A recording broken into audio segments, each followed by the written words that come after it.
আসসালামু আলাইকুম সবাইকে। আজকে আমাদের ইন্টিগ্রেশন সিরিজের সেকেন্ড ক্লাস। আজকের ক্লাসে আমরা মূলত ইন্টিগ্রেশনের ফর্মুলা নিয়ে কথা বলবো। ইনশাআল্লাহ সবগুলো ফর্মুলাকে এক জায়গায় গুছিয়ে দেওয়ার চেষ্টা করব, যাতে ম্যাথগুলো করার সময় কখনো ঝামেলায় পড়তে না হয়। তো আর এখানে ফর্মুলাগুলো যদি আমরা গদবাঁধাভাবে শিখি তাহলে এগুলো আসলে মনে রাখা টাফ। এই জন্য আমরা একটু ভাগ করে করে সেকশন ভাগ করে করে শিখবো ইনশাআল্লাহ। তো প্রথম কথা হচ্ছে একবারে ফান্ডামেন্টাল, যেটা ইন্টিগ্রেশন অফ জিরো। আমি লিখে রাখি নামটা, সে ডিফারেন্ট কালিং দিয়ে নেই। ইন্টিগ্রেশন অফ জিরো, অর্থাৎ আমরা জিরোকে ইন্টিগ্রেট করলে রেজাল্ট কি আসবে। তাহলে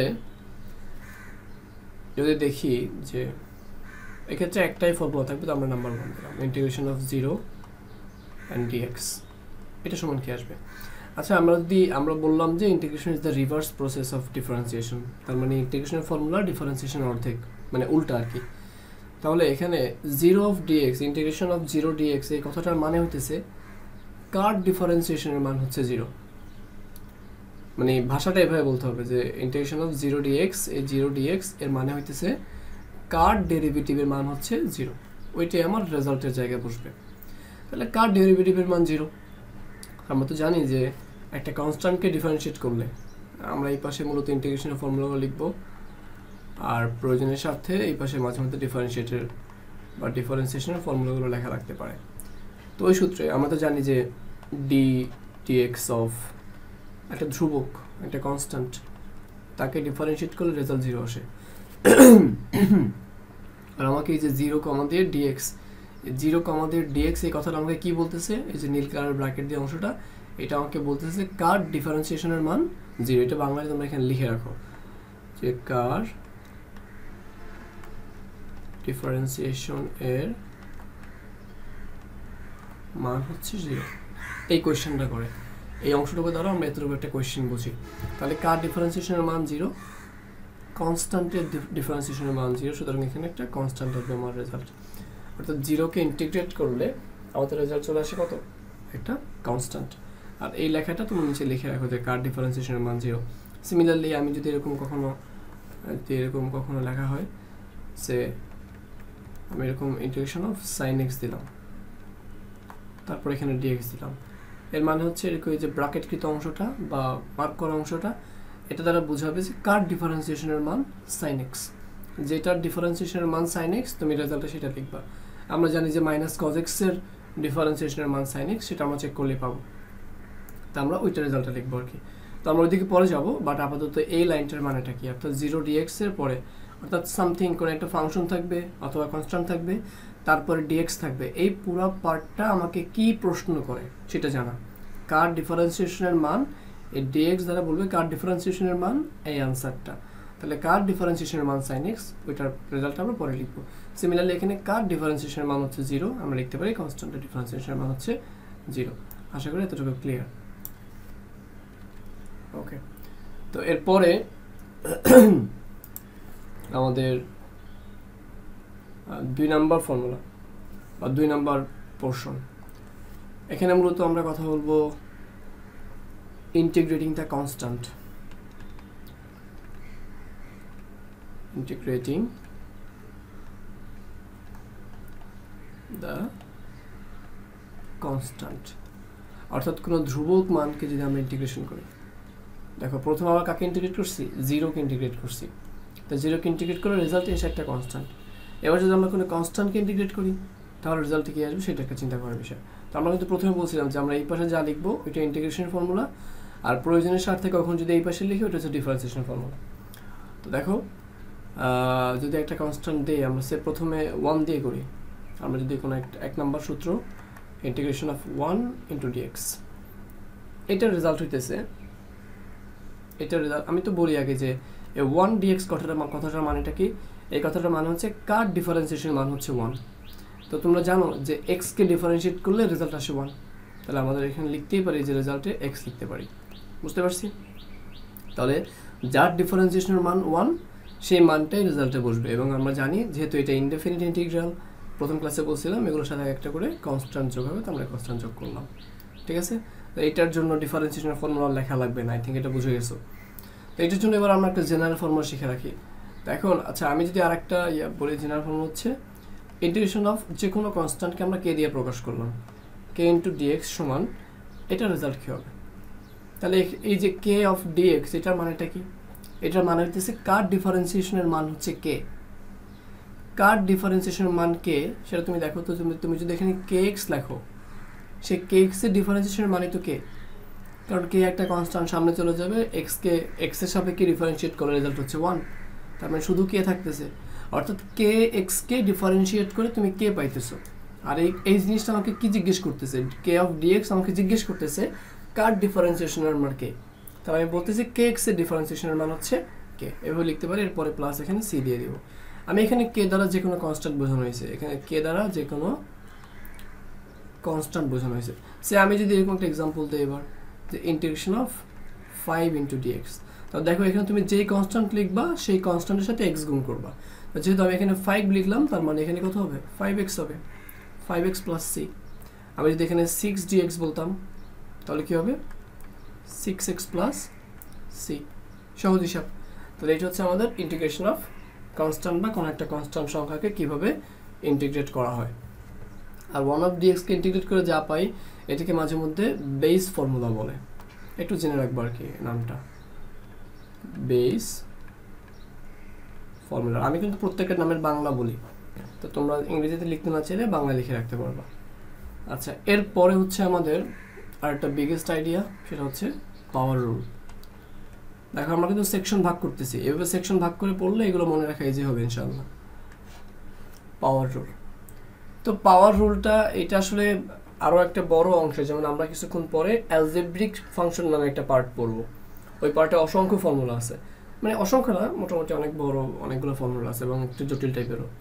তো ওই পাওয়ার রুলটা মূলত ওইটার ভিতরে যাবে, বাট আমরা এটাকে চাচ্ছি আলাদা করে লিখতে, আলাদা করে বোঝানোর জন্য, যে কোনো একটা পলিনোমিয়াল ফাংশনের ক্ষেত্রে মানে x to the power N, এক্সের উপরে সামথিং কিছু একটা পাওয়ার থাকবে, তো ওইটা হচ্ছে ফাংশন। পাওয়ার রুলটা অ্যাপ্লাই করবো মূলত আমরা y equal two x to the power N এই ফর্মুলার জন্য বা এই ফাংশনের জন্য।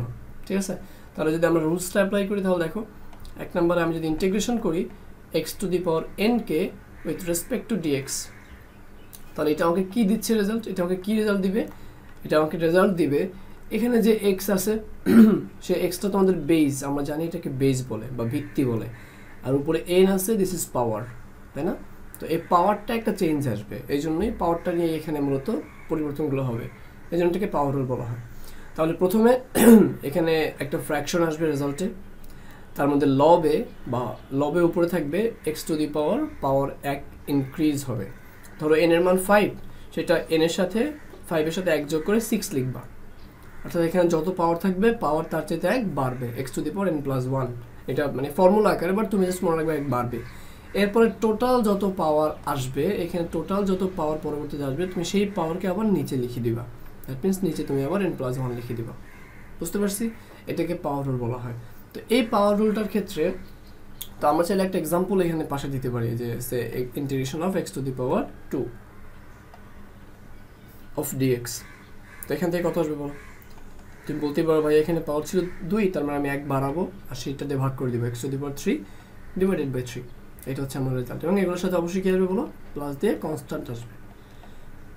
কনস্ট্যান্টের কথাটা যদি আমি কখনো লিখতে ভুলে যাই তোমরা লিখে রাখবা, কারণ এটা ইনডেফিনিট ইন্টিগ্রাল, কোনো লিমিট টিমিট দেওয়া নাই, এখানে অবশ্যই একটা কনস্ট্যান্ট আসবে। আচ্ছা, এটা ছিল পাওয়ার রুলের বেসিক ফর্মুলা। এখন এই পাওয়ার রুলের ক্ষেত্রে এনের উপর একটা শর্ত আছে। এই পাওয়ার রুলের ক্ষেত্রে মনে রাখবা, তোমার এখানে যে এনের মানটা দিবে সেই পাওয়ারটা never can be -1, never can be -1, -2 হইতে পারবে সমস্যা নেই, -3 হইতে পারবে সমস্যা নেই, বাট -1 হইতে পারবে না। কেন হইতে পারবে না সেটা একটু দেখাই। এটা দেখানোর এটার বলার রিজন হচ্ছে এরকম, যে সে আমি লিখলাম X to the power -1 D X, তাহলে আমার এই যে ভেতরে যেটা দেখতে পাচ্ছি এটা তো আমার ইন্টিগ্র্যান্ড, এটা হচ্ছে আমার ডিফারেন্সিয়াল।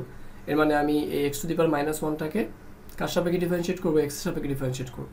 এখন এখানে আমার -1 পাওয়ার আছে, আমি একটা পাওয়ার বাড়াবো, তাহলে আমি কি করব?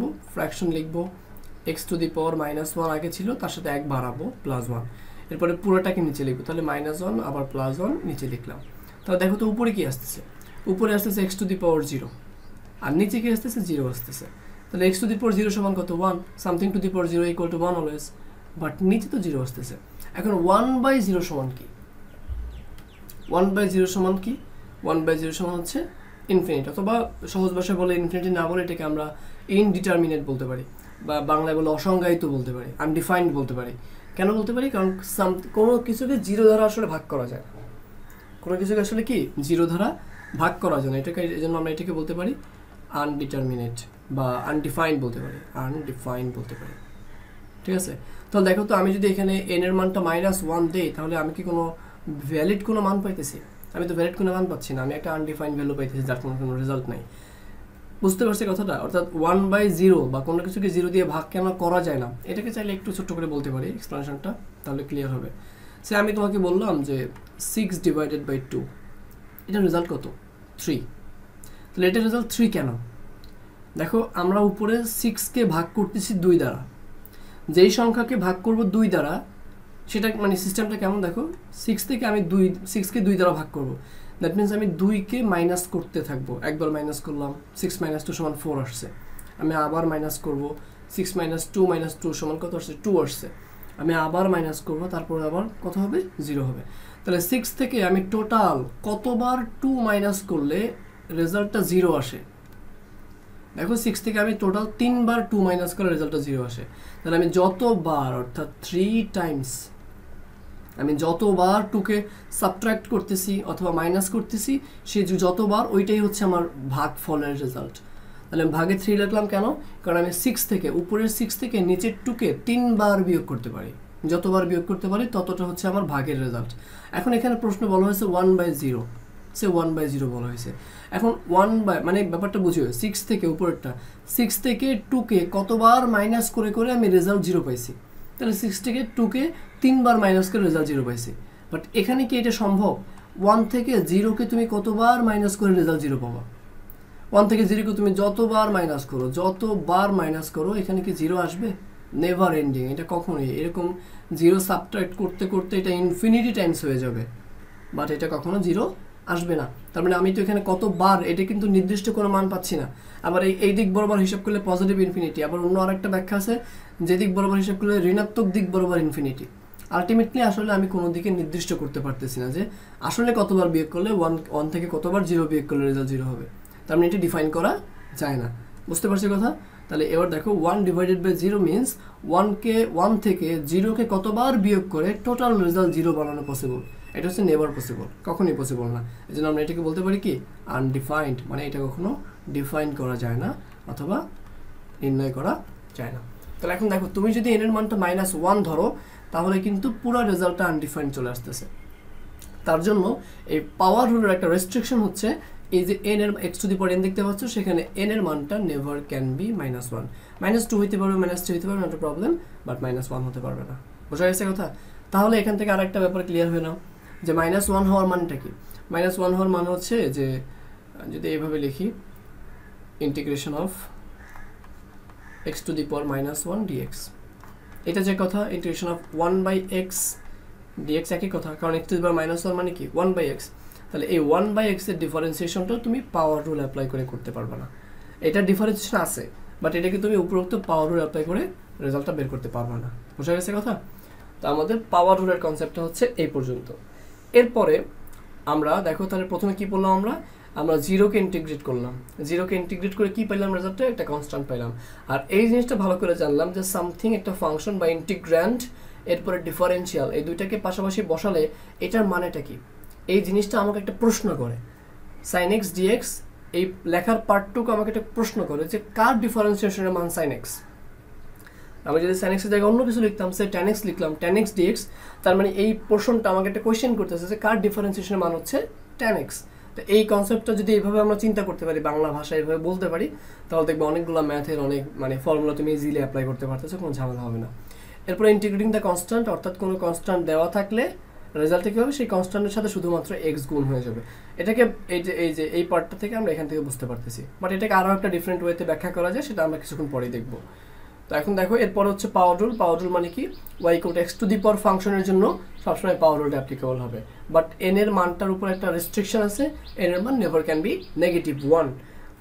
এটাকে আমরা সবসময় -1 বলি, বাট এটা আসলে -1 না বলে -1 বলা উচিত, বা যেভাবে পারো আর কি অভ্যস্ত হওয়ার ট্রাই করবা।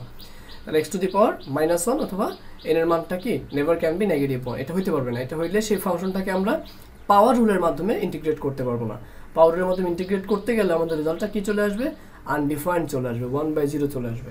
সামথিং বাই 0 সমান আনডিফাইন্ড কেন, সেই ব্যাখ্যাটা এখানে দিলাম। কারণ আমরা জানি কোনো কিছুকে ভাগ করা মানে হচ্ছে how many times we can subtract the below part, অথবা এটাকে কি বলে, ডিনোমিনেটর বলে। হ্যাঁ, উপরটাকে এই যে লব দেখতে পাচ্ছ, লবকে ইংলিশে নিউমারেটর বলে, নিউমারেটর। আর এই যে হর দেখতে পাচ্ছ, হরকে ইংলিশে বলে ডিনোমিনেটর। তাহলে এই ডিনোমিনেটর পার্টটাকে আমি কতবার সাবট্রাক্ট করতে পারবো বা কতবার বিয়োগ করতে পারবো ফ্রম দ্য নিউমারেটর, অর্থাৎ লব থেকে। সে যতবার বিয়োগ করতে পারবো এটাই হচ্ছে ভাগের রেজাল্ট। তাহলে এখন তো আমি ইনফাইনাইট সংখ্যক বড় বিয়োগ করতে পারতেছি না, কিন্তু আনডিফাইন্ড, ডিফাইনই করা যেতেছে না ঠিক কতবার বিয়োগ করলে 1 এর মানটা মানে রেজাল্টের মানটা 0 আসবে। সুতরাং পুরো রেজাল্টটা কি হচ্ছে, আনডিফাইন্ড হচ্ছে। তো আশা করি এতটুকু বুঝছি। আর এই যে দেখতে পাচ্ছি নিচেরটা x to the power -1 dx, এখানে কিন্তু আমরা এই পাওয়ার রুল অ্যাপ্লাই করে ইন্টিগ্রেশন করতে পারবো না। এটার এই ইন্টিগ্রেশনটার অ্যাপ্লিকেশন মানে এই কোশ্চেনটার অ্যাপ্লিকেশন এই চ্যাপ্টারে প্রচুর, কিন্তু এটা পাওয়ার রুল দিয়ে করা যাবে না। এটা পরেই আমরা আসবো, আমরা অ্যালজেব্রিকের মধ্যে এটা পড়বো ইনশাআল্লাহ, ঠিক আছে। আচ্ছা, এরপরে আমরা আরেকটি ইম্পর্টেন্ট জিনিস শিখবো এখন, সেটা হচ্ছে দেখো ফর্মুলাগুলো এভাবে সেকশন করে শিখতেছি কিন্তু, যাতে কখন এগুলো ভুলে না যাও, আর ভালো করে খাতাগুলো নিয়ে বসে এগুলো নোট করে ফেলবে। এরপর হচ্ছে লিনিয়ার প্রপার্টি। লিনিয়ার মানে আসলে সরল রৈখিক এই টাইপের, তো প্রপার্টিটার নাম হচ্ছে linear property, linear property of integration, linear property of integration. তো কি বুঝাইছে এটা দ্বারা, সে কোনো একটা ইন্টিগ্রাল সাইন দিল, আমরা এখানে 1 নম্বর ফর্মুলা, এখানে একটাই ফর্মুলা, নাম্বারিংটা করলাম আমাকে জাস্ট অ্যাজ এ ফর্মালিটি। 1 নম্বর সাইন দিলাম, তারপর হচ্ছে ইন্টিগ্রেশন সাইন, এখানে একটা ফাংশন হচ্ছে এফ অফ এক্স, তার সাথে প্লাস আকারে অথবা মাইনাস আকারে আরেকটা ফাংশন থাকতে পারে, সেটা হচ্ছে জি অফ এক্স, এবং এদের মধ্যে একটা ব্র্যাকেট দেওয়া, ইন্টিগ্রাল সাইন একটাই দেওয়া, এবং ডিফারেন্সিয়াল যেটা আছে সেটা হচ্ছে একটাই দেওয়া। তাহলে দেখো এই যে পার্টটা দেখতে পাচ্ছ, এটা হচ্ছে আমার ইন্টিগ্রাল, এটা হচ্ছে আমার ডিফারেন্সিয়াল, আর ভেতরে যে পুরো পার্টটা দেখতে পাচ্ছ এটা হচ্ছে আমার ইন্টিগ্র্যান্ড। তো এই ইন্টিগ্র্যান্ডের ভিতরে নর্মালি একটা ফাংশন থাকে, বাট ইন দিস কেস দুইটা function, F of x and G of x, এই দুইটা ফাংশন যোগ আকারে থাকতে পারে, বিয়োগ আকারেও থাকতে পারে। তো যদি এরকম দুইটা ফাংশন যোগ আকারে বিয়োগ আকারে থাকে, তাহলে এই ইন্টিগ্রালটা মানে আমাদের এই ইন্টিগ্রালটা এবং এই ডিফারেন্সিয়ালটা ইন্ডিভিজুয়ালি প্রত্যেকটা ফাংশনের সাথে চলে যাবে, মানে এফ অফ এক্সের সাথে চলে যাবে, আবার জি অফ এক্সের সাথে চলে যাবে, এবং মাঝখানের সাইনগুলো তাদের মতো বসে যাবে। তার মানে দেখো তো এফ অফ এক্সের সাথে আমি একবার আমার ইন্টিগ্রাল সাইনটাকে আনবো, integral of F of x, and আমি ডিফারেন্সিয়ালটাকেও আনবো, তারপরে ওখানে প্লাস মাইনাস ছিল আমি প্লাস মাইনাস দিব, প্লাস থাকলে প্লাস, মাইনাস থাকলে মাইনাস দিব। আবার আমার ওই যে জি এক্স নামক আরেকটা ফাংশন ছিল ইন্টিগ্র্যান্ডে, সেখান থেকে সেই জি এক্সের সাথেও আমি আমার ইন্টিগ্রালকে আনবো, integral of g x and dx is the differential. তাহলে দেখো আমি পুরো জিনিসটাকে এভাবে ভেঙে লিখতে পারি, অর্থাৎ ইন্টিগ্রাল এবং ডিএক্স এই দুইটাকে আমরা প্রত্যেকটা ফাংশনের সাথে এফ এক্সের সাথে এবং জি এক্সের সাথে ইন্ডিভিজুয়ালি বা আলাদা আলাদাভাবে নিয়ে আসছি। আশা করি এটাকে লিনিয়ার প্রপার্টি বলা হয় আর কি, আশা করি এতটুকু বুঝতে পারছো। তো এখন এটা গেল একটা পয়েন্ট, খুব ইম্পর্টেন্ট পয়েন্ট। তো আমি যদি একটু ডেমো দেখাই, আমি সেটা দেখাইতে পারি। আমি তোমাকে বললাম যে শুধু এক্স, একটা ফাংশন দিলাম শুধু এক্স প্লাস এক্স স্কোয়ার, আমি ওয়াই বলতে এরকম একটা ফাংশন দিলাম। তাহলে দেখো এই ফাংশনটাই তো আমার ইন্টিগ্র্যান্ড, যে ফাংশনটা দিলাম এখানে দুইটা পার্ট, এক্স একটা ফাংশন, এই ফাংশনটাকে আমি নাম দিলাম এফ অফ এক্স, আবার এক্স স্কোয়ার একটা ফাংশন, এই ফাংশনটাকে আমি নাম দিলাম জি অফ এক্স, দিতেই পারি চাইলে। আশা করি ফাংশনের নাম কীভাবে দেয়, মানে এফ অফ এক্স কেন, এগুলো আশা করি বুঝো। তাহলে এটাকে আমি এফ অফ এক্স বললাম, এটাকে আমি জি অফ এক্স বললাম। এখন আমি যদি এই পুরো ফাংশনটাকে ইন্টিগ্রেট করি, সে আমি যদি ওয়াইটাকে ইন্টিগ্রেট করি, integration of y into dx, তাহলে ওয়াই এর মানটা কত, ওয়াই এর মানটাই তো ভেতরে এটা, তাহলে আমি সেই মানটা এখানে ইনপুট করি, integration of x plus x square of dx. তাহলে দেখো ভেতরে যে ইন্টিগ্র্যান্ড আছে সেই ইন্টিগ্র্যান্ডের কয়টা পার্ট, সেই ইন্টিগ্র্যান্ডের দুইটা পার্ট, প্রথমটা হচ্ছে এই ফাংশনটা এফ অফ এক্স, আর এটাকে আমরা জি অফ এক্স ধরছি। তার মানে আমাদের এই ইন্টিগ্রালটা এবং ডিফারেন্সিয়ালটা দুইটার সাথেই আলাদাভাবে চলে যাবে, অর্থাৎ integration of x dx plus integration of x square dx. ঠিক আছে,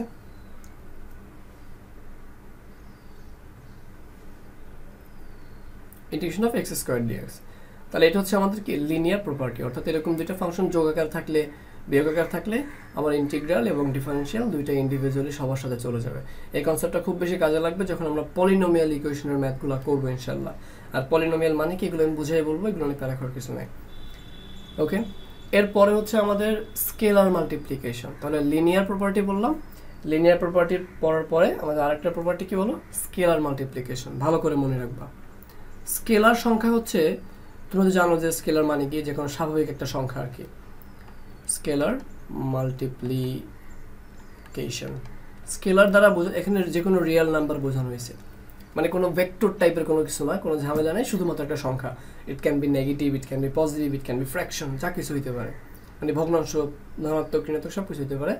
এদেরকে আসলে রিয়েল স্কেলার বলা হয়েছে। তাহলে স্কেলার দ্বারা মূলত কী বোঝাইছে এখানে, এখানে স্কেলার দ্বারা রিয়েল নাম্বার বোঝাইছে, রিয়েল নাম্বার বোঝাইছে। তাহলে স্কেলার মাল্টিপ্লিকেশন অর্থাৎ কোনো একটা ফাংশনের সাথে যদি কোনো একটা স্কেলার সংখ্যা, মানে স্কেলারটা সাধারণত কনস্ট্যান্ট হবে অবশ্যই, সেই কনস্ট্যান্ট সংখ্যা যদি গুণ আকারে থাকে তাহলে সেই জিনিসটাকে আমরা কীভাবে সলভ করবো, বা সেখানে আমরা কীভাবে সামনের দিকে অ্যাপ্রোচ করবো। সে ইন্টিগ্রেশন দিল, ইন্টিগ্রাল দিল, তারপরে কোনো একটা কনস্ট্যান্ট ইনটু হচ্ছে একটা ফাংশন, সেটা হচ্ছে এফ অফ এক্স।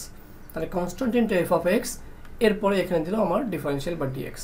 এখন আমাকে বললো তুমি এই পুরোটাকে ডিফারেন্সিয়েট করো।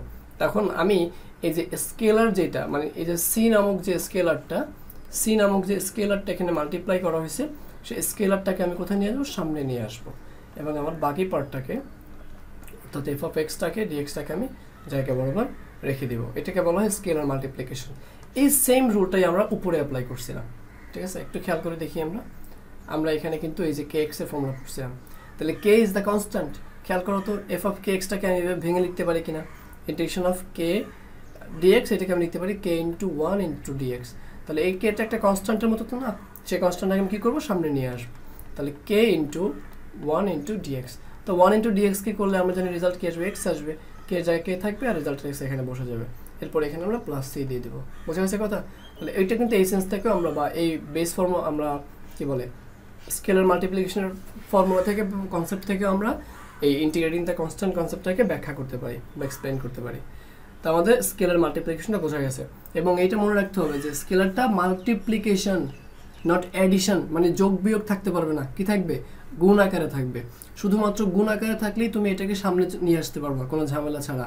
বাট যদি তোমার সাথে এই কনস্ট্যান্ট, এটা ধরো যে আমরা এখানে শিখছি কি উপরে দুইটা ফাংশন শিখছি না, যোগ বিয়োগ আকারে থাকলে, আবার এই যে ডিফারেন্সিয়ালটা ওর সাথে দুইটার সাথে আলাদা করে চলে যাবে। এটা যদি আমার এখানে ফাংশন না থাকে, কোনো কনস্ট্যান্ট থাকে, তার ক্ষেত্রেও যাবে। সে আমি তোমাকে এরকম বললাম যে একটা ফাংশন এরকম দিতেই পারে চাইলে, এটা একটা স্পেশাল পার্ট স্কেলার মাল্টিপ্লিকেশনের ক্ষেত্রে। সে এরকম বলা হইলো যে এক্স প্লাস 2, আমি বললাম এই পুরোটাকে তুমি ইন্টিগ্রেট করো উইথ রেসপেক্ট টু ডিএক্স। তো তখন তুমি কি করবা, এই 2টাকে তুমি সামনে নিয়ে আসবা? অবশ্যই না।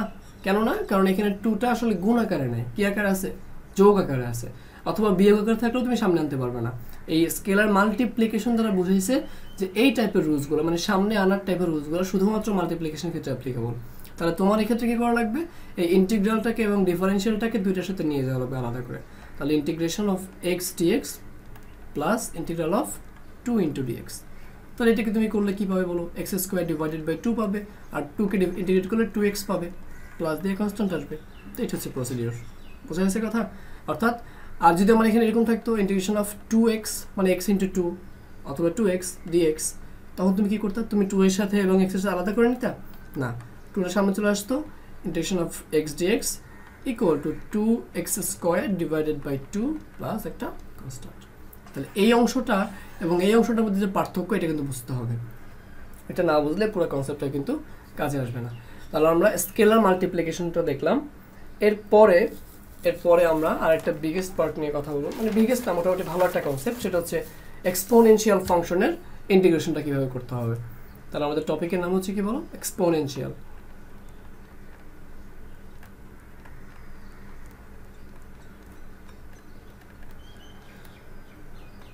এক্সপোনেনশিয়াল ফাংশনের ক্ষেত্রে। আচ্ছা, তো এর মধ্যে আমরা ফার্স্টের ফর্মুলা দেখব। আমরা জানি এক্সপোনেনশিয়াল ফাংশন হচ্ছে a two the power x এগুলো, তাই না? তো দেখি integration of a two the power x into dx, এইটার রেজাল্টটা কি? মূলত a two the power x of dx মানে কি? কিছুক্ষণ আগে বলছিলাম কার ডিফারেন্সিয়েশনের মান a two the power x। আমরা জানি যে e two the power x K differentiate করলে যার মানে ফাংশন তাই রেজাল্ট, মানে e two the power x নিজেই থেকে যায় রেজাল্টে। e two the power x এর differentiation e two the power x, তার মানে e two the power x এর ইন্টিগ্রেশনও e two the power x ই হবে, এখানে কোনো চেঞ্জ নেই। ঠিক আছে, তাহলে এখানে e two the power x এর integration e two the power x হবে, কোনো চেঞ্জ এখানে নাই, প্লাস দিয়ে একটা কনস্ট্যান্ট বসবে। আশা করি এতটুকু ক্লিয়ার। ঠিক আছে, তাহলে এক্সপোনেনশিয়ালের ক্ষেত্রে প্রথম e two the power x এর জন্য যে ফাংশনটা, এটার ইন্টিগ্রেশনটা কীভাবে করবো এটা কিন্তু আমরা বুঝে গেছি, নর্মাল একটা ফর্মুলা। এরপর 2 নম্বরে আসে আমাদের এখান থেকে integration of a two the power x dx। এইটার ক্ষেত্রে আমরা ফর্মুলাটা কীভাবে লিখব? তাহলে দেখো, আমরা জানি যে ডিফারেন্সিয়েশনের উল্টা, এটা উল্টা প্রসিডিউর। তাহলে আমরা যদি ডিফারেন্সিয়েশন করতাম তখন কী করতাম, যে dx of a two the power x, এটার ক্ষেত্রে কী হইতো? এটার ক্ষেত্রে তো আমরা এরকম লিখতাম যে a two the power x থাকবে এবং তার সাথে আমাদের log a গুণ হবে, এখন এটাকে অনেকে লনে বলে, আমরা ম্যাক্সিমাম, আমিও নিজে বলতাম লনে, এটা অনেকেই লনে বলে, বাট আই থিঙ্ক এটাকে লনে না বলে log a বলা উচিত, অথবা lna বলা উচিত, lna এরকম বলা উচিত। কারণ আমাদের নামের আগে যদি আমাদের md থাকে, সে mdকে আমরা মড বলি নাকি md আলাদা করে বলি না, দ্যাট মিনস এখানে l nটাকেও আলাদা করে বলা উচিত, কারণ l এবং n দুইটা দ্বারা ডিফারেন্ট জিনিস বোঝায়। যেমন লগারিদমকে 2 ভাগে ভাগ করা হয়, একটা হচ্ছে কমন লগারিদম আর একটা হচ্ছে ন্যাচারাল লগারিদম। এটা হচ্ছে মূলত ন্যাচারাল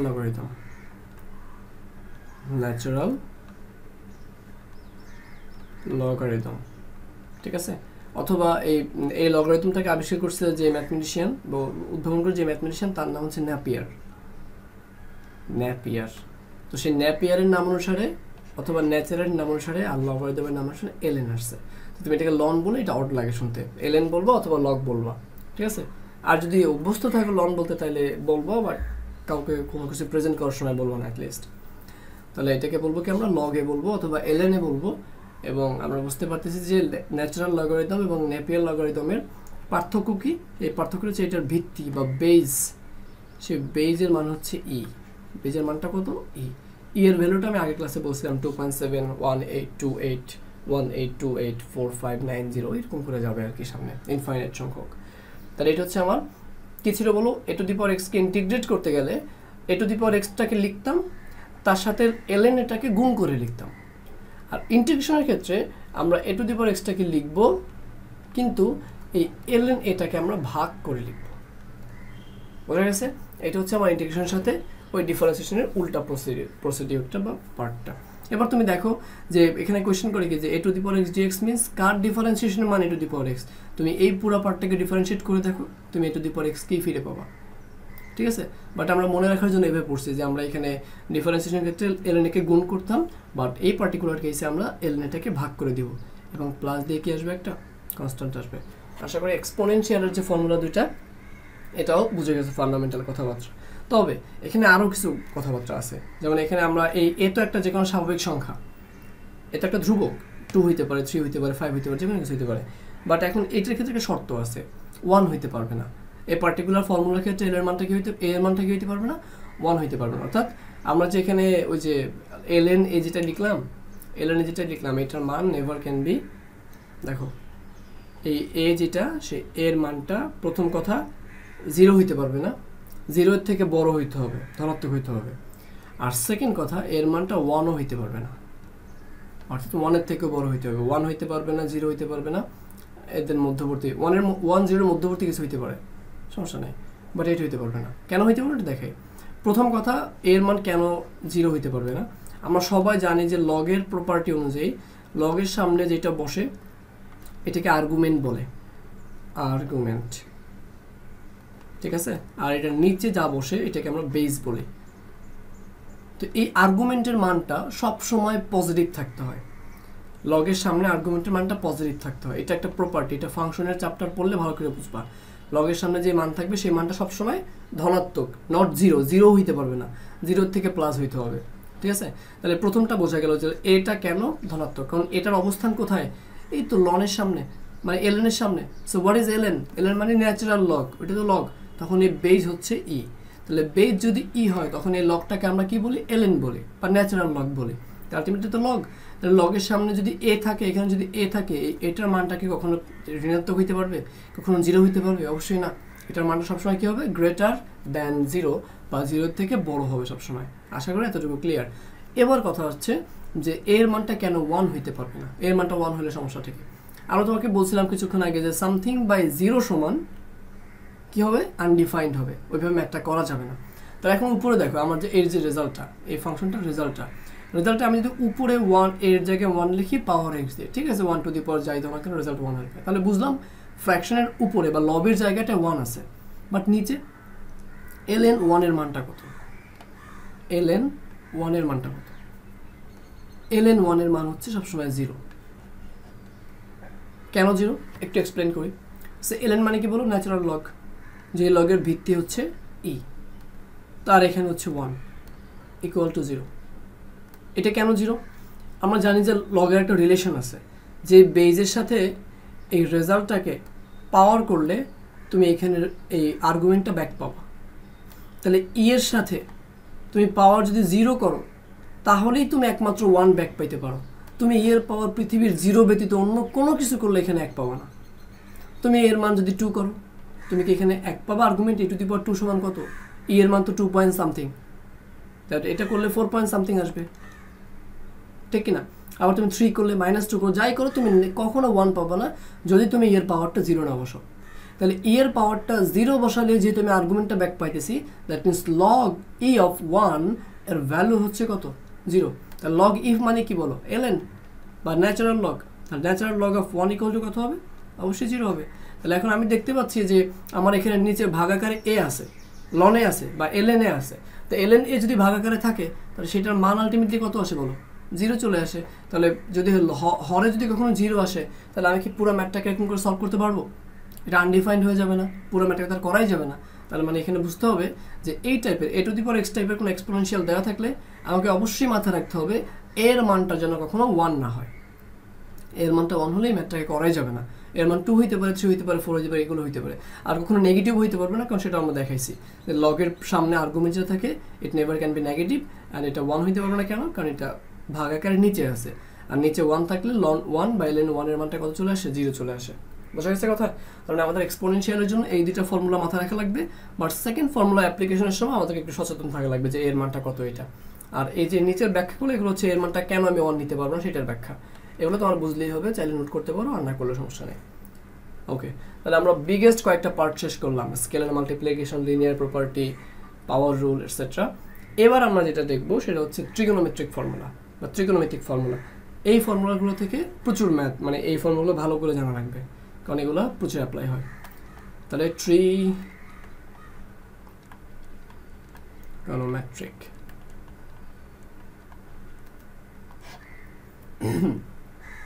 এক নম্বর হচ্ছে integration of sin x dx। তাহলে বলো তো কার ডিফারেন্সিয়েশনের মান sin x? উত্তর হচ্ছে মাইনাস cos x এর ডিফারেন্সিয়েশনের মান sin x প্লাস দিয়ে একটা কনস্ট্যান্ট। ঠিক আছে, তুমি cos x কে যদি তুমি মাইনাস cos x কে যদি তুমি ডিফারেন্সিয়েট করো, cos x কে নরমালি ডিফারেন্সিয়েট করলে মাইনাস sin x আসে। আমার তো আর মাইনাস sin x দরকার না, আমার দরকার কি? শুধু sin x। তাহলে ওই মাইনাসটাকে ভ্যানিশ করার জন্য সামনে আরেকটা মাইনাস আসছে, বুঝাইতে পারছি?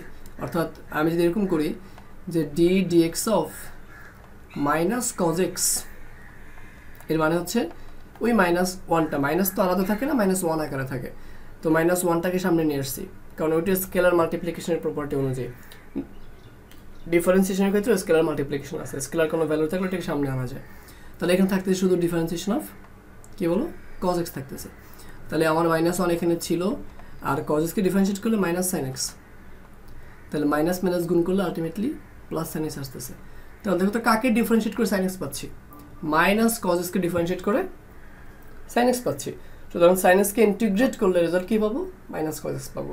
তো আমরা আবার ওইটার ক্ষেত্রে মানে ডিফারেন্সিয়েশন ক্ষেত্রে ফর্মুলাগুলো কিভাবে মনে রাখতাম যে d of cos x, এই d of cos x এখানে দেখতে পাচ্ছ d of cos x সমান মাইনাস sin x লিখতাম। আমরা এরকম করে মনে রাখতাম না যে ফাংশনটা বা যে ত্রিকোণমিতিক ফাংশনটা c দিয়ে শুরু তার সামনে একটা মাইনাস আসবে, এটা c দিয়ে শুরু তার সামনে মাইনাস আসবে। তাহলে এবার একটু বুঝিও ব্যাপারটা কোশ্চেন, অর্থাৎ অপারেটরের সাথে যখন আমার ফাংশন থাকে সেই ফাংশনটা যদি c দিয়ে শুরু হয় তাহলে রেজাল্টে মাইনাস লিখি। এটা ছিল ডিফারেন্সিয়েশনের ক্ষেত্রে। বাট ইন্টিগ্রেশনের ক্ষেত্রে রেজাল্টটা তুমি যদি c দিয়ে লেখা শুরু করো তাহলে তুমি একটা মাইনাস দিবা, তোমার এটা নিয়ে আর চিন্তা করা লাগবে না। তাহলে রেজাল্টটা এখানে ফাংশনে কী আছে ডাজেন্ট ম্যাটার, মানে খুব একটা প্যারা নেবেন এটা নিয়ে। রেজাল্ট তুমি যখন লেখা ধরবা ত্রিকোণমিতিক রেজাল্টগুলো, তখন সেটা যদি c দিয়ে আসে তখন তুমি তার সামনে একটা মাইনাস দিয়ে দেবা, এটাই হচ্ছে কাজ। তার মানে এটা নিয়ে আর কোনো চিন্তা ভাবনার দরকার নেই। তুমি sin x থেকে আসলে cos x আসবে, মানে sin x কে ইন্টিগ্রেট করলে cos x আসবে, যেহেতু cos x c দিয়ে শুরু হয়েছে তার সামনে একটা মাইনাস দিয়ে দিই, এতটুকুই কাজ। তাহলে আশা করি এতটুকু বোঝা গেছে। এরপর আমরা 2 নম্বরটা শিখব, integration of cos x dx। তাহলে বলো কাকে ডিফারেন্সিয়েট করলে cos x পাবা sin x কে। এখন আমার সাইনটা কি c দিয়ে শুরু হয়েছে নাকি, c দিয়ে শুরু হলে এখানে একটা মাইনাস দিতাম, বাট c দিয়ে তো শুরু হয়নি, s দিয়ে শুরু হয়েছে, তার মানে no minus sin x plus c। Number 3, যদি ফাংশন আসে যে sec স্কয়ার x dx, তো তখন তুমি কী করবা বলো sec স্কয়ার x dx কার ফর্ম, মানে কাকে ডিফারেন্সিয়েট করলে তুমি sec স্কয়ার x পাওয়ার রেজাল্ট। আমরা সবাই জানি যে tan x এর ডিফারেন্সিয়েশনের মান হচ্ছে sec স্কয়ার x, তার মানে সরাসরি লিখতে পারি কি tan x প্লাস c। এখন এটা ভালো করে খেয়াল রাখবা, এখানে কিন্তু sec এর সাথে স্কয়ার আছে, সেকেন্ড নর্মাল ফর্মুলা যেটা tan এর ওইটা হচ্ছে স্কয়ার থাকা লাগবে, মানে tan রেজাল্ট আসতে হইলে sec এর উপরে স্কয়ার থাকা লাগবে। যদি শুধু sec x থাকে তার জন্য আলাদা ফর্মুলা, ওইটা আমরা পরে আলোচনা করব স্পেশালি। বাট এখানে sec এর উপর একটা স্কয়ার আছে, তখন tan x আসবে, কারণ tan x কে ডিফারেন্সিয়েট করলে sec স্কয়ার x আসে। তার মানে আমাদের কথা হচ্ছে sec square x dx means কাকে ডেরিভেটিভ করলে sec স্কয়ার x আসবে, উত্তর হচ্ছে tan x কে ডিফারেন্সিয়েট করলে sec স্কয়ার x আসবে, এবং প্লাস আকারে সিটা বসবে আমি নর্মালি ফর্মুলা অনুসারে, ওই যে বললাম কনস্ট্যান্ট কেন আসে ওইটা অনুসারে। এরপরে 4 নাম্বার ফর্মুলার মধ্যে দেখা যাবে যে integration of cosec square x into dx এর সমান কি হলো, কাকে ডিফারেন্সিয়েট করলে কোসেক স্কয়ার এক্স আসতো কট এক্সকে, ঠিক আছে। তাহলে কট এক্স কী দিয়ে শুরু হয়েছে সি দিয়ে শুরু হয়েছে, সামনে একটা মাইনাস দিয়ে দিব, minus cot x plus c, এটা একটা ফর্মুলা। এরপরে 5-এ আসি আমরা, দেখো sec x into tan x, ফাংশনটা sec x into tan x dx। ত্রিকোণমিতিক ফাংশনগুলো সরাসরি মুখস্থ করে ফেলবো ফর্মুলাগুলো। তাহলে sec x tan x dx এর মানে হচ্ছে কাকে ডিফারেন্সিয়েট করে তুমি sec x into tan x পাও, উত্তর হচ্ছে শুধুমাত্র sec x কে যদি তুমি ডিফারেন্সিয়েট করো তাহলে রেজাল্টে sec x into tan x পাও। অর্থাৎ তার মানে আমি যদি sec x into tan x কে ইন্টিগ্রেট করি result will be only sec x, এবং sec কি সি দিয়ে শুরু হয়েছে অবশ্যই না, তার মানে সামনে কোনো মাইনাস আসবে না, প্লাস থাকবে। বুঝা গেছে কথা, সরাসরি মুখস্থ, কারণ আমরা জানি কি বলো dx of sec x is equal to sec x into tan x। এটাকে ডিফারেন্সিয়েট করলে এটা পাই, আবার এটাকে ইন্টিগ্রেট করলে অবশ্যই এটা ব্যাক পাবো, ওইটাই করলাম। 5 নাম্বার ফর্মুলা গেল। এবার আসবে আমাদের 6 নাম্বার ফর্মুলা। 6 নাম্বারটা integration of cosec x into cot x dx। এটার ফর্মুলা কি, তো প্রশ্ন কাকে ডিফারেন্সিয়েট করে cosec x into cot x পাবা, সেটা হচ্ছে cosec x কে ডিফারেন্সিয়েট করে, মানে এই দুইটা ফর্মুলা মিল আছে, প্রথমটাকে ডিফারেন্সিয়েট করে পুরোটা পাবা, আবার এখানে প্রথমটাকে ডিফারেন্সিয়েট করে পুরোটা পাবা। তার মানে cosec x কে ডিফারেন্সিয়েট করলে কি পাবা, পুরো ফাংশন মানে cosec x into cot x পাবা প্লাস সি। এবার বলো cosec x টা কী দিয়ে শুরু হয়েছে সি দিয়া, তার মানে তার সামনে একটা মাইনাস বসাই দেবা। বোঝা গেছে, তার মানে ইন্টিগ্রেশনের ক্ষেত্রে ট্রিগোনোমেট্রিক যে ফর্মুলা আছে তার মধ্যে ফান্ডামেন্টাল হচ্ছে এই 6টা ফর্মুলা। এই 6টা ফর্মুলার অ্যাপ্লিকেশন প্রচুর, বাট আমাদের আরও কিছু ফর্মুলা শেখা দরকার। যেমন আমরা sec স্কয়ার x এর ফর্মুলা শিখছি, বাট ইন্ডিভিজুয়ালি sec x এর ফর্মুলা শিখি নাই, আবার ইন্ডিভিজুয়ালি cot x এর ফর্মুলা শিখি নাই, ইন্ডিভিজুয়ালি তোমার কি বলে tan x এর ফর্মুলা শিখি নাই, ইন্ডিভিজুয়ালি cosec x এর ফর্মুলা শিখি নাই। এই ফর্মুলাগুলো আমরা এখন শিখবো, ওইগুলো একটু স্পেশালি মনে রাখতে হবে আর কি। তো এবার দেখো যদি আমরা 7 নম্বরে যাই, 7 নম্বর ফর্মুলা হচ্ছে integration of tan x dx। tan x K differentiate করতে বললে মানে ইন্টিগ্রেট করতে বললে তুমি রেজাল্ট কি লিখবা। এবার তুমি একটু চিন্তা করো, মানে এইখানের ফর্মুলাগুলো লেখার সময় তুমি চিন্তা করবে সবসময় এটা, যে কোন মানটাকে বা কোন ফাংশনটাকে ডিফারেন্সিয়েট করলে তুমি tan x খুঁজে পাও। কাকে ডিফারেন্সিয়েট করে tan x পাইতে পারো? তখন তোমাকে অ্যান্সারটা আগে থেকে বলে দিয়েছি, আমি বলে এক্সপ্লেন করব, বাট তোমাকে এটা মাথার ভিতরে মুখস্থ করে ফেলতে হবে, মাথার ভিতরে একেবারে ফিক্স করে ফেলতে হবে যে আমি কাকে ডিফারেন্সিয়েট করে tan x পাইতে পারি। কারণ তুমি যে কোনো ডিফারেন্সিয়েশন ফর্মুলা পড়ছো, tan x কে পাওয়ার জন্য কোনো সরাসরি ফর্মুলা নাই, ঠিক আছে? তো আমি এখানে লিখি অ্যান্সারটা ln sec x plus c। এর মানে হচ্ছে এই log sec x কে তুমি যদি ডিফারেন্সিয়েট করো তাহলে তুমি tan x কে খুঁজে পাইতেছো। ব্যাখ্যাটা দেখাই, সে d dx of ln sec x। তো এখন ln এর পরে যা থাকবে সেটাকে আমরা কি করি, ওই যে ডিফারেন্সিয়েশন চেইন রুল অনুসারে যা থাকবে তাকে আমরা x ধরে নিব। তাহলে d dx of ln x সমান হচ্ছে 1/x, আর যেহেতু এই sec x টা আসলে x না, এই জন্য তাকে আবার ফার্দার ডিফারেন্সিয়েট করে গুণ করে দেব। তাহলে sec x কে ডিফারেন্সিয়েট করলে আসে কি sec x into tan x, sec x into tan x। তাহলে বলো নিচের sec x আর উপরের sec x কাটাকাটি যায়, বাকি থাকে কি শুধু tan x। অর্থাৎ এই ln sec x কে ডিফারেন্সিয়েট করে তুমি tan x খুঁজে পাইছো। আর ডিফারেন্স স্টাইলটা আশা করি বুঝছো, ভেতরে sec x যেটা আছে সেটা কিন্তু আসলে x না, এটাকে আমরা x ধরে নিছি। তাহলে এখানে d dx উপরে d অফ ln x, তাহলে বলো d of ln x K differentiate করলে কি হবে 1/x হবে। তাহলে x এর আমরা কাকে x ধরছিলাম, sec x কে x ধরছিলাম, এজন্য এখানে x না লিখে আমরা কি লিখছি sec x লিখছি। বাট এই যে sec x লিখলাম এটা তো আসলে x না, এজন্য এটাকে আবার আবার ডিফারেন্সিয়েট করতে হবে, সেই ডিফারেন্সিয়েশনের রেজাল্টটাকে গুণ করতে হবে, উপরে গুণ করতে হবে বা গুণ করতে হবে সহজ ভাষায়। sec x টাকে গুণ করে দিলাম, মানে পুরো রেজাল্টটাকে ডিফারেন্সিয়েট করে sec x এর tan x পাইলাম, সেটাকে গুণ করে দিলাম। তাহলে নিচের sec x আর উপরের sec x কাটা যাবে, বাকি থাকবে শুধু tan x। তাহলে দেখো tan x পাইতে হলে আমাকে ln sec x কে ডিফারেন্সিয়েট করতে হয়, তার মানে tan x dx এর ইন্টিগ্রেশন হবে কি ln ইন্টু sec x। আশা করি এতটুকু বোঝা গেছে। এই সিমিলার ওয়েতে আমরা 8 নম্বর ফর্মুলাটা লিখব। 8 নম্বর ফর্মুলা হচ্ছে integration of cot x dx, cot x into dx। তাহলে প্রশ্ন, কাকে ডিফারেন্সিয়েট করলে আমরা cot x খুঁজে পাই? আমরা sin x কে যদি মানে ln sin x কে যদি আমরা ডিফারেন্সিয়েট করি তাহলে আমরা cot x খুঁজে পাবো।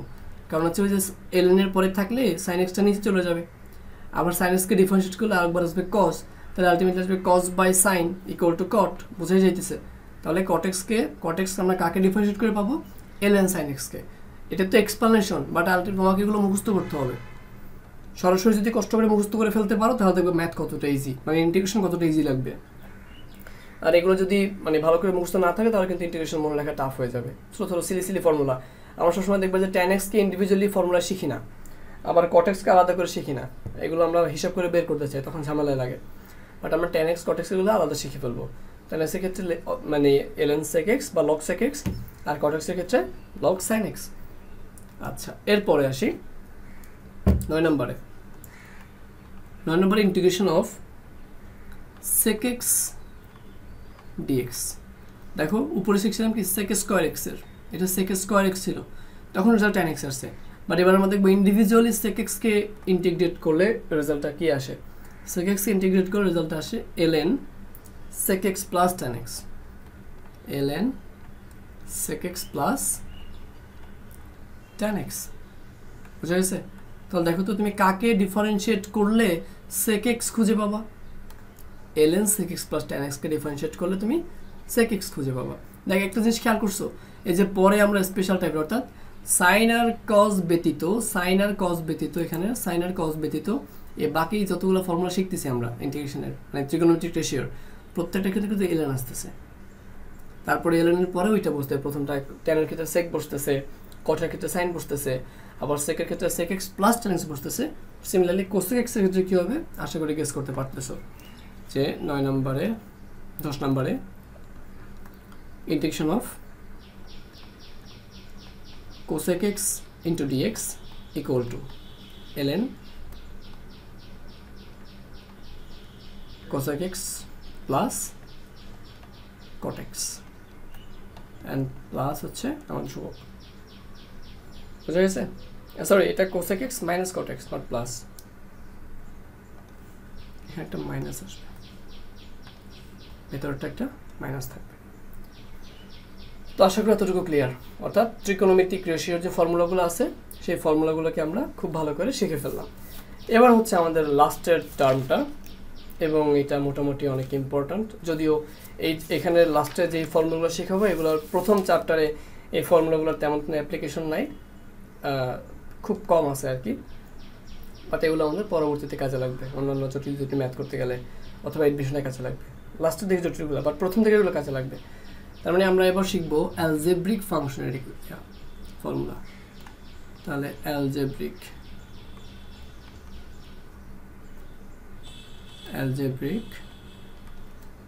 ফাংশন, ঠিক আছে? অ্যালজেব্রিক ফাংশনের মধ্যে কে কে আসবে? প্রথম কথা, first and fundamental, power rule পড়ার সময় বলছিলাম x এর পাওয়ার -1 হতে পারবে না। That means x to the power মানে ইন্টিগ্রেশন অফ 1/x dx এর ভ্যালুটাকে তুমি পাওয়ার রুল অ্যাপ্লাই করে বের করতে পারবে না। তাহলে এটার রেজাল্ট কী হবে সেটা আমরা অ্যালজেব্রিক ফাংশন দেখব। Integration of 1/x dx is equal log x বা ln x। বিগেস্ট ফর্মুলা, অনেক বেশিবার অ্যাপ্লাই হবে, ভালো করে মনে রাখবা যে 1/x dx সমান কি log x বা ln x। এরপরে 2 নম্বরে শিখতে পারো এটা, যে যদি আমরা কোনো রুট এক্সকে ইন্টিগ্রেট করি তাহলে কি আসবে? 1/2 রুট এক্স আসবে। রুট এক্সকে ইন্টিগ্রেট করলে 2/3। এটা রুট এক্সকে আগে না শিখি, আমরা আগে 1/রুট এক্সকে শিখি। 1/রুট এক্সকে ইন্টিগ্রেট করলে রেজাল্ট কি আসবে? 1/রুট এক্সকে ইন্টিগ্রেট করলে রেজাল্ট আসবে 2 রুট এক্স। কারণটা কি? কারণটা আমরা ওইভাবে করে বলতে পারি, যদি রুট এক্সকে আমরা ডিফারেন্সিয়েট করতাম তাহলে রেজাল্ট কি আসতো বলো তো? 1/2 রুট এক্স আসতো। তাহলে এখানে 1/রুট এক্সের সাথে হাফটা কি হয়েছে? গুণ হয়েছে, মানে 2টা কি হয়েছে? হাফ গুণ হয়েছে, এর মানে হচ্ছে 2টা ভাগ হয়েছে। তাহলে এই রুট এক্সকে তুমি যদি ডিফারেন্সিয়েট করো, তুমি সেখানে 1/রুট এক্স পাও, আর তার সাথে 2 পাও একটা এক্সট্রা ভাগ আকারে। বুঝিও কথা, যদি তুমি রুট এক্সকে ডিফারেন্সিয়েট করো তাহলে তুমি 1/রুট এক্স পাও, রুট এক্সকে ডিফারেন্সিয়েট করলে 1/রুট এক্স পাও অ্যান্সার আকারে, বাট তার সাথে এক্সট্রা একটা 2 পাও ভাগ আকারে। এখন তুমি যদি 1/রুট এক্সটাকে মানে এই রেজাল্টটাকে ইন্টিগ্রেট করো তাহলে তুমি অবশ্যই শুধু রুট এক্স পাবা, কিন্তু সেখানে কি হবে? এইটা এখানে 2 ভাগ আকারে ছিল, ওখানে 2টা গুণ আকারে যাবে। তাহলে এবার দেখো 1/রুট এক্সকে ইন্টিগ্রেট করলে রুট এক্স আসছে, বাট তার সাথে 2টা কি আকারে আসছে? গুণ আকারে আসছে। So this is the explanation of this formula. এরপরে আরেকটা ফর্মুলা চাইলে মুখস্থ রাখতে পারো, আবার তুমি চাইলে হিসাব করেও বের করতে পারো যে integration of normal root X D X integration কী হবে, সেটা মানটা আমরা মুখস্থ বলি যে 2/3 ইন্টু রুট এক্স, এবং প্রত্যেকের সাথে কী হবে? প্লাস কনস্ট্যান্ট আসবে, আশা করি বোঝা গেছে। এটা মুখস্থ করে ফেলবো একেবারে 3টা ফর্মুলা। এই 3টা ফর্মুলা হচ্ছে অ্যালজেব্রিকের বেসিক ফর্মুলা, বাট অ্যালজেব্রিকের এখন আমরা এক্সট্রা ফর্মুলায় যাব। ফর্মুলাগুলো মোস্ট ইম্পর্টেন্ট, ভালো করে মাথা রাখা লাগবে। এবার আমরা স্পেশাল ফর্মুলায় যাব। স্পেশাল ফর্মুলা, ঠিক আছে? তো দেখি স্পেশাল ফর্মুলা কি। একটু মনে রাখা টাফ হবে যদিও, বাট চেষ্টা করলে ইনশাল্লাহ পারবা। আমি মনে রাখার জন্য টেকনিকটা বলে দিব যতটুকু সম্ভব হয় বলা। নাম্বার 1, এটা হচ্ছে ফর্মুলাটা হচ্ছে এরকম যে 1/a² প্লাস x² dx। দেখো ভগ্নাংশ, এটা কিন্তু একটা ফ্র্যাকশন, উপরে হচ্ছে 1, নিচে হচ্ছে একটা ভেরিয়েবলের মানে একটা কনস্ট্যান্টের উপরে স্কোয়ার প্লাস ভেরিয়েবলের উপরে square, a² plus x² dx। এটার ক্ষেত্রে যে ফর্মুলা পাবো, আমি যদি ইন্টিগ্রেশন অফ 1/x² আগে লিখি প্লাস a² পরে লিখি এবং dx লিখি, এটার ক্ষেত্রে সেম ফর্মুলা পাবো। কারণ ভেতরে প্লাস থাকলে কাকে আগে লিখলাম আর কাকে পরে লিখলাম এটা খুব একটা ম্যাটার করে না। তাহলে আমরা এই 2টা ফর্মুলার জন্যই বা 2টা ফাংশনের জন্যই রেজাল্ট যেটা পাবো সেই রেজাল্টটাকে আমরা এইভাবে লেখার ট্রাই করব যে এখানে মাঝখানে প্লাস আছে না, 2টার মাঝখানে বলো প্লাস আছে, তাই না? এই প্লাসটা দেখতে অনেকটা হচ্ছে টি এর মতো। কিসের মতো? টি এর মতো। তো টি এর মতো থেকে আমরা এখানে ট্যান ইনভার্স আনবো, আর এখানে যাই থাকুক না কেন ট্যান ইনভার্সের পরে সাইন ইনভার্সের পরে সবসময় এক্স বাই এ বসে রেজাল্টে। তাহলে ট্যান ইনভার্স এক্স বাই এ আনলাম। এরপরে দেখো তো, মানে এটা মনে রাখার জন্য বলতেছে, এগুলো ফর্মুলা কেমনে আসে তার তো প্রমাণ আছে, বাট আমরা তো প্রমাণ শিখতেছি না, ফর্মুলাটা শিখতেছি। বাট মনে যাতে রাখা যায় ইজিলি, এই জন্য নেমোনিক টাইপের শেয়ার করতেছে আর কি। এবার দেখো তো এইখানের এই ফাংশনটার জন্য এবং এই ফাংশনটার জন্য ফর্মুলা কয়টা? একটা। এখানে কি ডিফারেন্ট ফর্মুলা? না। কয়টা ফর্মুলা? একটা ফর্মুলা। তাহলে একটা ফর্মুলা থাকলে আমরা এখানে 1/একটা এ লিখব, 1/একটা এ লিখব সামনে। বোঝা গেছে? তাহলে 1/একটা এ কেন লিখছি, মানে কোন হিসাবে লিখছি, বা লিখছি তো ফর্মুলা আসছে এই জন্য, বাট মনে রাখছি কেমনে, এখানে দুইটা ফাংশনের ক্ষেত্রেই আমাদের ফর্মুলা একটা হবে, এই জন্য 1 নিচে আমরা একটা এ দিব। আবার মাঝখানে প্লাস আছে, এই জন্য আমরা ট্যান ইনভার্স দিব, আর ট্যান ইনভার্স সাইন ইনভার্সের পরে সবসময় এক্স বাই এ বসে ওইটা লিখবো। তাহলে 1/a tan inverse x by a plus হচ্ছে কনস্ট্যান্সি। তাহলে এবার আমরা কিছু মানে আরেকটা ফর্মুলা এটার মধ্যে থেকে একটা স্পেশাল ফর্মুলা বের করে খুঁজে, বলো তো কী হবে ফর্মুলাটা? যদি এরকম কোশ্চেন থাকে integration of 1/1 plus x square into dx, এর মান কত হবে? এখানে শুধু 1 দেয়া আছে, এটাই তো 1 স্কোয়ার লিখতে পারি চাইলে, তাই না? তাহলে 1/1 square plus x square dx, এটা কার? এটা কিসের রেজাল্ট? তার তোমার কোয়েশ্চেন থাকবে যে কার ডিফারেন্সিয়েশনের মান 1/1 প্লাস এক্স স্কোয়ার। তুমি জানো যে ট্যান ইনভার্স এক্স এর ডিফারেন্সিয়েশনের মান 1/1 প্লাস এক্স স্কোয়ার। তাহলে এখানে কি আসবে বলো রেজাল্টে? রেজাল্টে আসবে ট্যান ইনভার্স এক্স। বুঝিও, derivative of tan inverse X is equal to 1/1 plus x square. Differentiation সূত্র পড়া আছে, তাহলে এইটাকে আমি ইন্টিগ্রেট করলে কি পাবো? অবশ্যই ট্যান ইনভার্সকে ব্যাক পাবো, প্লাস সি। আমরা এই ফর্মুলাটাকে সরাসরি মুখস্থ করছি, বাট এই ফর্মুলাটা মূলত এই জেনারেল ফর্মুলা থেকে আসছে। তুমি দেখো এখানে এর মান কত দেখতেই পাচ্ছি, এখানে নিচে 1 আছে, দ্যাট মিনস এর মান হচ্ছে 1। তাহলে 1/a square plus x square. তাহলে এবার দেখো এখানে 1/a এর মান যদি 1 হয়, তাহলে এটা তো 1/1 সমান লেখা লাগে না, তাই না? না লিখলেও চলে। আবার এখানে x/a ভেতরে x/a ওটা লেখা লাগে না, x/1 মানে তো xই থাকে, এই জন্য আমরা এগুলো কিছু লিখি না, সরাসরি এইভাবে করে শিখি আর কি, যে ট্যান ইনভার্স এত। তো আশা করি ফর্মুলাটা বোঝা গেছে প্রথমটা। এরপর 2 নম্বরটা আসি। 2 নম্বর ফর্মুলা দেখো, তার মানে আমাদের এখানে বৈশিষ্ট্য কি, এই ফর্মুলাটার বৈশিষ্ট্য কি? প্রথম কথা ভগ্নাংশ বা ফ্র্যাকশন, আর নিচের যে হর দেখতে পাচ্ছ ডিনোমিনেটর, তার উপরে কোনো রুট নাই, কোনো রুটের সাইন নাই, এবং মাঝখানের সাইনটা প্লাস, আর দুইটার উপরে স্কোয়ার স্কোয়ার টাইপ। বোঝা গেছে? অনেকগুলো বৈশিষ্ট্য, ফ্র্যাকশন হওয়া লাগবে, মাঝখানে প্লাস হওয়া লাগবে, রুট থাকা যাবে না। তো প্লাস হয়েছে, এটা দেখে আমরা ট্যান লিখছি, ট্যান ইনভার্স এক্স বাই এ লিখছি। আবার দুইটাকে মানে দুই ধরনের এ আগে লিখলে এক্স পরে লিখলে বা এক্স আগে লিখলে একটাই ফর্মুলা হবে, এই জন্য 1 এর নিচে একটা এ লিখছি, চেঞ্জ করে নেই। এবার আমরা আসি আমাদের 2 নম্বরটা, দেখবে এটার সাথে রিলেট করে 2 নম্বরটা পড়া ইজি হয়ে যাবে। তো 2 নম্বরটা হচ্ছে integration of 1/(x² - a² dx। ধরো এটা। আরেকটা ফাংশন হচ্ছে integration of 1/(a² - x² dx। তাহলে এবার দেখো তুমি কয়টা বৈশিষ্ট্য মিলতেছে। প্রথম বৈশিষ্ট্য ফ্র্যাকশন, ঠিক আছে, এটা মিলতেছে। তাহলে ফ্র্যাকশন থাকলে এটা মিলতেছে, প্রথমে ফ্র্যাকশন থাকলে এই সামনে ফ্র্যাকশন আকারে কিছু একটা আসবে, 1/a বা 1/2a এই টাইপের কিছু একটা আসবে। বুঝা গেছে? এই ফ্র্যাকশন থেকে তুমি এটা মনে রাখবা যে সামনে ফ্র্যাকশন আকারে কিছু একটা আসবে। তাহলে ফ্র্যাকশন এখানে ছিল, তাহলে এবার দেখো কি হবে, এখানে x² - a², তো এখানে মাইনাস সাইন আছে, এটা কি টি এর মতো দেখতে নাকি এল এর মতো দেখতে? এটা কিন্তু দেখতে এল এর মতো, তার মানে আমরা এখানে লগ আনবো বা ln আনবো, একটা ln আনবো। ln এর পরে কি লিখবো সেটা দেখি। ln এর পরে তুমি প্রথমটার ক্ষেত্রে, অর্থাৎ যেখানে যেটার ক্ষেত্রে যেটা দিয়ে শুরু হবে, যেটা x দিয়ে শুরু হয়েছে, এখানে x এর টার্মটা উপরে থাকবে, x এর টার্মটা মানে x টা আগে থাকবে আর কি। x থেকে তুমি একবার একে মাইনাস করবা, আর x থেকে একবার একে প্লাস করবা। আবার এখানে নিচেরটা a দিয়ে শুরু হয়েছে, দ্যাট মিনস এখানে যে ভগ্নাংশ লিখবা সেখানে তুমি a দিয়ে শুরু করবা, এর সাথে একবার কোনো কিছু প্লাস করবে। তাহলে উপরেটা কী হবে বলো, এখানে x থাকবে, এখানেও x থাকবে, x এর সাথে তুমি কিছু প্লাস করবা, মাইনাস করবা। যেহেতু এখানে প্রথমে x, এই জন্য আমি আগে x লিখছি, আর দ্বিতীয়টায় প্রথমে a, এই জন্য আমি এখানেও a লিখবো, এখানেও a লিখবো। এরপর হচ্ছে চিহ্নের খেলা। সবসময় মনে রাখবা x মাইনাসটা উপরে বসে আর a প্লাসটা উপরে বসে। যেহেতু আমি এখানে x লিখলাম, তাহলে x এর সাথে এখানে প্লাসও দিতে পারি, আবার এখানে মাইনাস, মানে উপরে প্লাস দিতে পারি, উপরে এক্সের সাথে প্লাস দিতে পারি, নিচে মাইনাস দিতে পারি, আবার উপরে মাইনাস দিতে পারি, নিচে প্লাস দিতে পারি। এবার বলো তো কী বলছিলাম, উপরে কে থাকে, উপরে থেকে এক্স মাইনাস আর এ প্লাস, তাহলে এক্সের সাথে মাইনাসটা উপরে বসবে, তাহলে এক্স থেকে মাইনাস করবা, নিচে প্লাস করবা, কাকে, এ কে।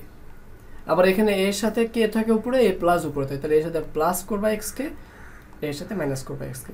তাহলে বোঝা গেছে যে মাইনাস দেখে আমরা এলএন আনলাম, মাইনাসটা দেখতে, মাইনাস সাইনটা দেখতে অনেকটা এলের মতো, এলএন আনলাম, এবং এলএনের পরে আমি উপরে কি লিখবো, যেহেতু এটা এক্স দিয়ে শুরু হয়েছে, আমিও এক্স দিয়ে শুরু করবো, দুইটাই, মানে প্রথম লবের ক্ষেত্রেও এক্স দিয়ে শুরু, হরের ক্ষেত্রে এক্স দিয়ে শুরু, আবার এটার ক্ষেত্রে লবটা এ দিয়ে শুরু, হরটাও এ দিয়ে শুরু। এবং সাইনের হিসাবটা কেমন হবে আশা করি বুঝতে পারছি। এভাবে এক্স মাইনাস এবং এ প্লাসটা উপরে থাকবে, একটুকু মনে রাখবা, কিছু করার নাই, ফর্মুলাগুলো মনে রাখা লাগবে। আর এগুলো মনে না রাখতে পারলে কিন্তু এডমিশনে ভালো হবে না, এডমিশনে এগুলো থেকে কোয়েশ্চেন আসবে, এবং কি সিকিউতে, একাডেমিক সিকিউতে এখানে এগুলো থেকে কোয়েশ্চেন আসতে পারে। তো এই ফর্মুলাগুলোকে এভাবে যেভাবে শিখাইতেছি এভাবে কেউ শিখাবে না ইনশাল্লাহ, একেবারে বিস্তারিত বলে দেওয়া কেমনে মনে রাখবা, এগুলো নিজে মনে রাখার দায়িত্ব। বাট আমি যেভাবে মনে রাখছি আমি জাস্ট আইডিয়াটা শেয়ার করতেছি তোমাদের সাথে। এরপরে এতটুকু গেল। এরপরে দেখো এখানে কিন্তু মাঝখানে, মানে আমরা দেখছিলাম এখানে প্লাস সাইন, এক্স এবং একে আগে পরে লিখলে সমস্যা হয় না, একটাই ফর্মুলা হয়, এই জন্য ওয়ানের নিচে একটাই দিয়েছিলাম। বাট এখানে আমি যদি এক্স এবং একে আগে পরে লিখি তাহলে কি আমার ফর্মুলার বেসিক চেঞ্জ হয়ে যেতেছে না? এখানে কি আমার একটা ফর্মুলা হইতেছে নাকি দুইটা হইতেছে, এই জন্য আমি 1/2 দিব সামনে, কোন আকারে 1/2 দিব, বুঝতে পারছি? তাহলে 1/x² - a² * dx, এর ফর্মুলা হচ্ছে 1/2a ln x - a divided by x plus a। এখানে মডিউলাস সাইনটা কেন দেওয়া হয়েছে বলো তো? মডিউলাস বা এটাকে অ্যাবসোলিউট ভ্যালু সাইন বলে, এই যে সাইনটা দেখতে পাচ্ছ, দুইটা বার টাইপের, কি বলে এটাকে? অ্যাবসোলিউট ভ্যালু বলে। অর্থাৎ কেন বলছিলাম, ওই যে বলছিলাম লগের সামনে কখনো যে নেগেটিভ হইতে পারে না, জিরো হইতে পারবে না, এর চেয়ে বেশি হইতে পারবে না, অর্থাৎ কম হইতে পারবে, মাইনাস হইতে পারবে না আর কি। অ্যাবসোলিউট ভ্যালু মানে পজিটিভ ভ্যালুগুলো বসবে, এই জন্য এখানে এই সাইনটা দিচ্ছে আর কি। তো আশা করি এই দুটো ক্লিয়ার, অর্থাৎ কোনো রুট থাকবে না, ফ্র্যাকশন থাকবে, স্কোয়ারের যোগ মানে লব হরে a² + x² থাকবে, অথবা a² - s² থাকবে। এটার মাধ্যমে আমরা কিন্তু 3টা ফর্মুলা বা 4টা ফর্মুলা শিখলাম। এর পরের টার্মে আসি আমরা, রুট নিয়ে আসবো এবার আমরা। তা 3 নাম্বারটা দেখো,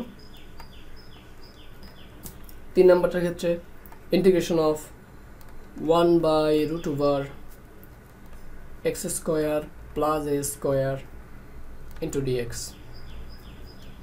আবার যদি আমি এরকম করি, integration of 1/√a² + x² dx, function তো সেম, কোনো ডিফারেন্স নাই। দ্যাট মিনস ফর্মুলা কয়টা হবে এটার জন্য? একটা ফর্মুলা হবে। রুট থাকলে তুমি একটা ln নিয়ে আসবা। দেখো উপরে 1 ছিল, আগেগুলো রুট ছিল না, বাট এবার একটা রুট আছে। রুট থাকলে কি করবা?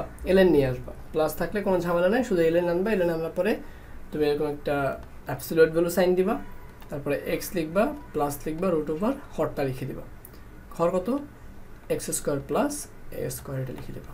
তাহলে এখানে একটা x আসতেছে এক্সট্রা, যেহেতু এদের মাঝখানে প্লাস, তার মানে তুমি এই জন্য এখানে প্লাস দিছো। তাহলে কীভাবে মনে রাখবা? নিচে রুট থাকলে ln আনবা, তারপরে x প্লাস দিয়ে এটা লিখে দেবা, x মাইনাস থাকলে মাইনাস দিবা আর কি। এরপরে আসি আমরা আরেকটায়, সেটা হচ্ছে যে 4 নম্বর formula, integration of 1/√x² - a²। যদি এরকম x² - a² থাকে, dx থাকে, তাহলে কি করবো?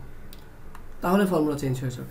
মানে এখানে রুটের জন্য ln আসবে, ঠিক আছে, মাইনাস যেটা আছে ওইটা তুমি এখানে অ্যাবসলিউট ভ্যালু সাইন দিবা, x দিবা, প্লাস দিবা, মানে হরে যা থাকবে তুমি তাই লিখে দিবা, x² - a² আছে, এটা লিখে দিলাম।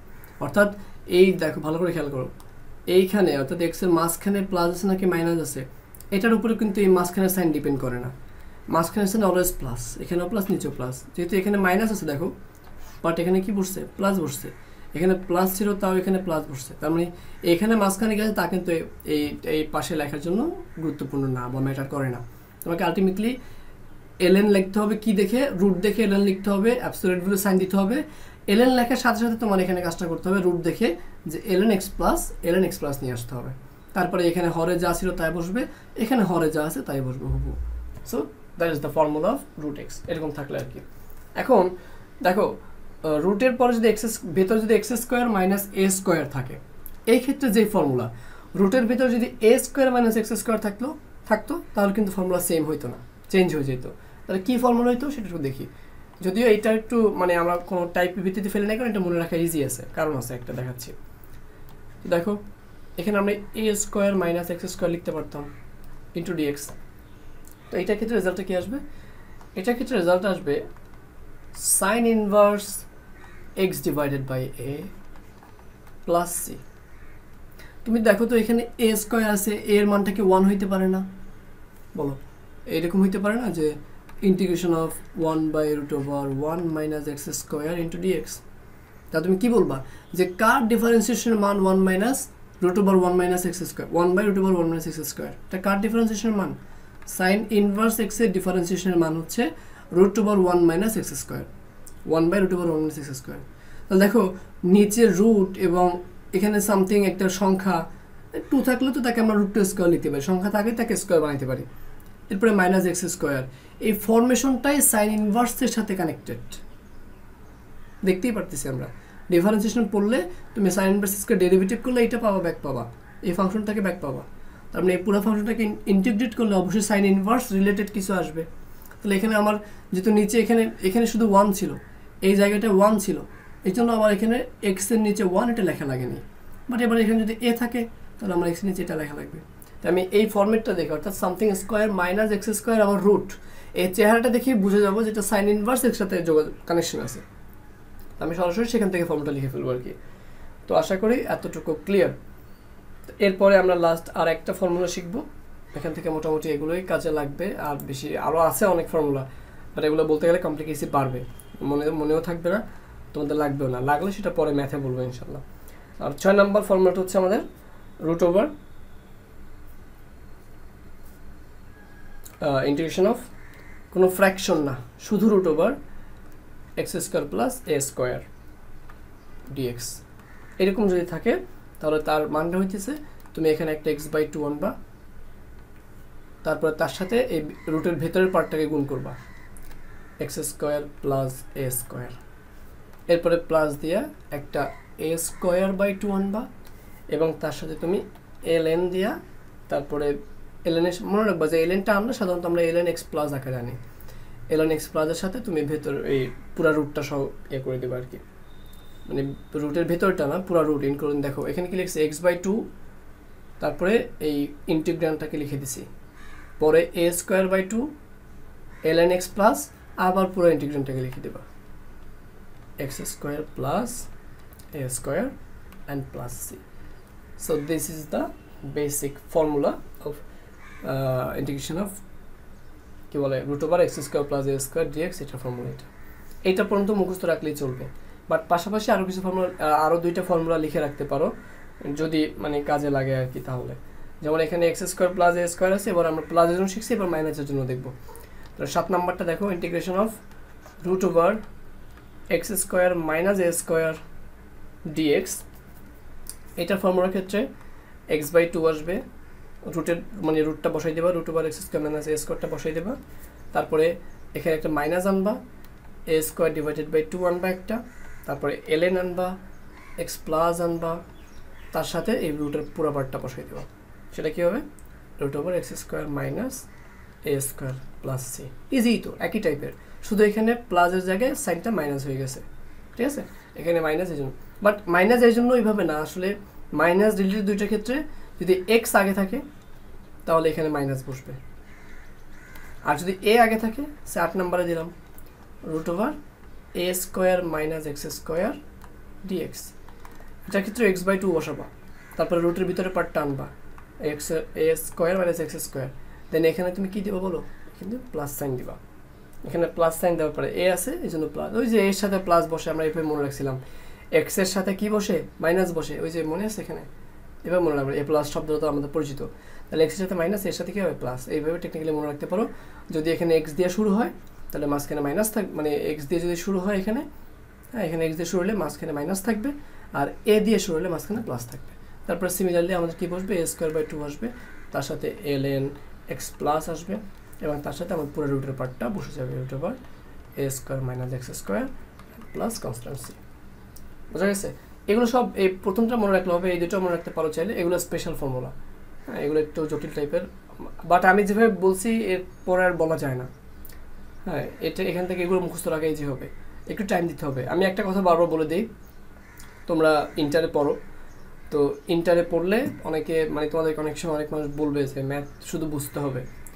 যদি কোনো মানুষ শুধুমাত্র ম্যাথ বুঝে, সে কখনো ম্যাথে অ্যান্সার করে আসতে পারে না পরীক্ষার হলে। ম্যাথ বোঝার জিনিস, বাট ম্যাথ মুখস্থ করার জিনিস।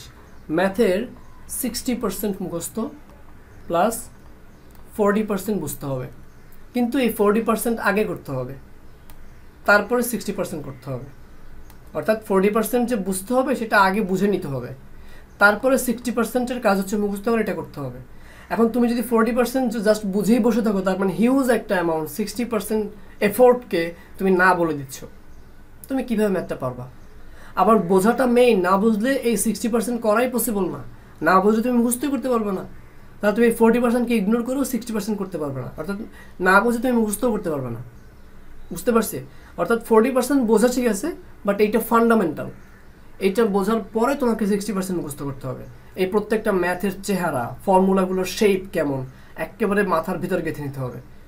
এবং ইন্টিগ্রেশনের প্রত্যেকটা ম্যাথ করতে করতে করতে করতে মুখস্থর মতো করে ফেলা লাগবে। যেমন তোমাকে ম্যাথকে করতে দিলেই ইট ফিল লাইক অটোমেটিক, মানে তুমি দেখলেই মনে করে দিতে পারি, চিন্তা করাও লাগবে না। এই টাইপের করে ম্যাথগুলোকে করতে হবে। ঠিক আছে? আশা করি ক্লাসটা বুঝছো ভালো করে, ফর্মুলাগুলোকে ভালো করে নোট করে রাখবা এবং বারবার বারবার পড়তে পড়তে মুখস্থ করে লিখবা। আর পড়বা কি গাধার মতো না, যেভাবে কথা বলে বলে যেভাবে বাংলা ভাষায়, সাংখ্যিক ভাষায় অথবা সাংকেতিক দেওয়া, নেমোনিক দেওয়া, যেভাবে মনে রাখার টেকনিক বলছি, এইভাবে মনে রাখার চেষ্টা করবা। দেখবা মনে রাখার জার্নিটা ইজি হবে, আর নয়তো কিন্তু এটা টাফ হয়ে যাবে। ঠিক আছে? আসসালামু আলাইকুম সবাইকে।